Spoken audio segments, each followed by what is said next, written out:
Chris Hipkins. Thank you, Mr Speaker. To the Prime Minister, does he stand by all of his government's statements and actions? The Honourable Prime Minister. Right Honourable Prime Minister. Yes, and especially our action to crack down on serious offending. I was out in Auckland on Saturday night seeing the fantastic results from having more cops out on the beat. And we know visible policing can have a real impact, with serious assaults down 22% in the last year in the Auckland CBD. But this week's data on our violent crime confirms what many Kiwis already know. Violent crime has risen in recent years and we need a much more aggressive response. That's why we're giving police more tools to go after gangs and why we're bringing in tougher sentences for violent and repeat offenders. So I'd encourage that member, if he's serious about restoring law and order and keeping communities safe, back our gang laws so we can get on with the job and clean up the mess that he left behind. Supplementary question, Mr Speaker. How many jobs in the building and construction sector were affected by the government's decision to cut $2 billion from school building and maintenance projects? If the member would like to direct a specific question to the Minister, I'm sure we can come back with the numbers. But what I would just say to that member is that there is no doubt about it, it is a tough time for New Zealanders at the moment and people are losing their jobs. And that member has to ask the question, why is that? It is because the economy's in recession. The economy's in recession because interest rates are sky high. Interest rates are sky high because inflation went through the roof. And why did inflation go through the roof? Because of wasteful government spending. And yet we hear from that member that he wants to borrow more and he wants to tax more. You don't tax your way out of a recession. Good, okay. Well, that was question one. It was incredibly rowdy, so we'll just moderate from this point on. Right Honourable Chris Hipkins. It's a point of order, Mr Speaker. I wonder whether the Prime Minister could attempt to answer the question that I asked him rather than just a general diatribe about how mean and nasty he thinks the Labour Party is. Yeah, good. He most definitely attempted to answer it. Do you have another supplementary? Sure. Mr Speaker, how many jobs in the building and construction sector were affected by the government's decision to cut $1.5 billion from the State House build and maintenance program, including thousands of already consented new homes for vulnerable New Zealanders?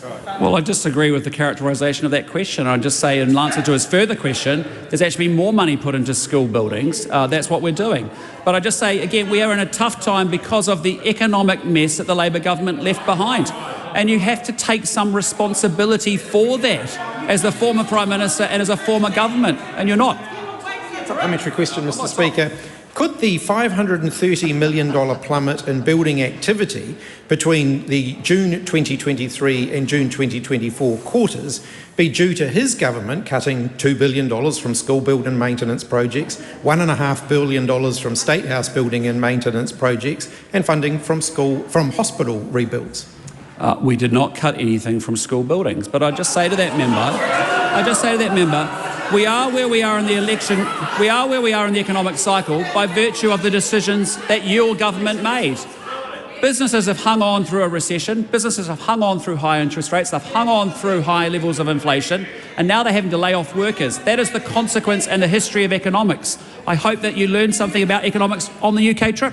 I didn't want to interrupt the answer, but that exchange is unacceptable. It's not a screaming match from one side of the House to the answer, it's question and answers. Well, point of order, Mr Speaker. Oh, point of order, the Right Honourable Chris Hipkins. Mr Speaker, I think you'll find the crowd noise on both sides of the House is directly related to the quality of the answers being given. Where the Prime Minister decides to start attacking the questioner personally, that is going to provoke a certain sort of response. Look, the member is absolutely right. It is about the quality of the question and the quality of the answer, and both sides will have different opinions on that. They can keep them to themselves. Supplementary question. Does he believe his government's decision to cut billions of dollars from infrastructure projects like schools, state houses and hospitals has contributed in any way to the fact that there are over 8,000 fewer people employed in building and construction today compared to when he became Prime Minister?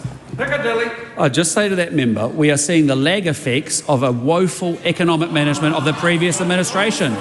How does it start? You have an 84% increase in spending. It drives record levels of inflation. That drives high levels of interest rates. That puts the economy into recession. That drives unemployment.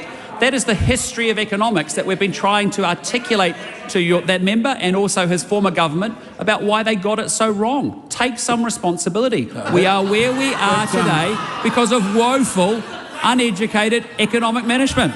The last part of the Prime Minister's answer doesn't help order the House.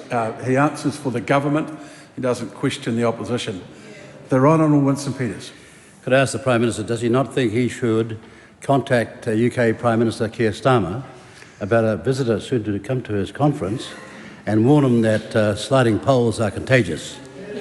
Well, no, I think in answer to... No, that question's not going to proceed.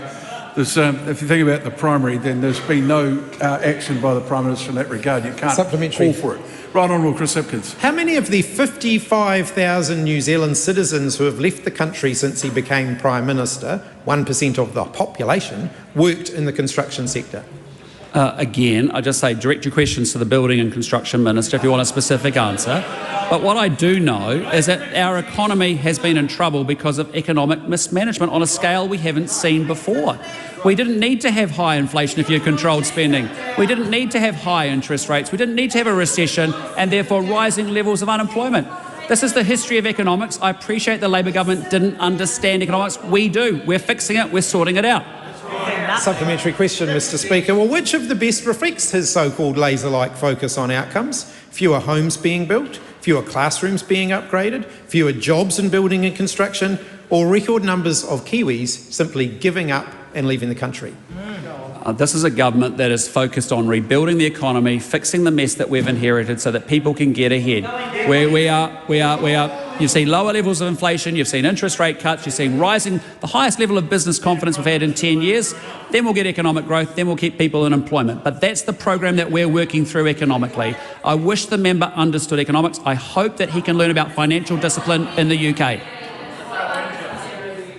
Question. Point of order. A point of order, Right Honourable Winston Peters. Mr Speaker, if you look very carefully at question 2, and it's rightly so, it begins the question in Maori, and then there's the English translation and goes straight back to Maori. So what is it to be? Sorry, you're going to have to explain that to me a bit better than that. The question is in Maori, fine, that's good. And then it's explained in English, but it's not. It ends up in Maori. So what's it to be in terms of this House and going forward? Okay, then I'll ask all members in the House to amend their question sheet, if they've got one, to change the word te into the. Oh, point of order. Hang on a minute. It's not infecting it's an interpretation. Nothing else. No, it's not. Well, It's a title. I would just advise not to have an argument with me on this one. Well, it's not with you, it's with him. Beg your pardon? Well, the point is with the member over there. No, it's not, because I've ruled. So it can't be. Tēnā Question tātou. number 2, taku te whirus.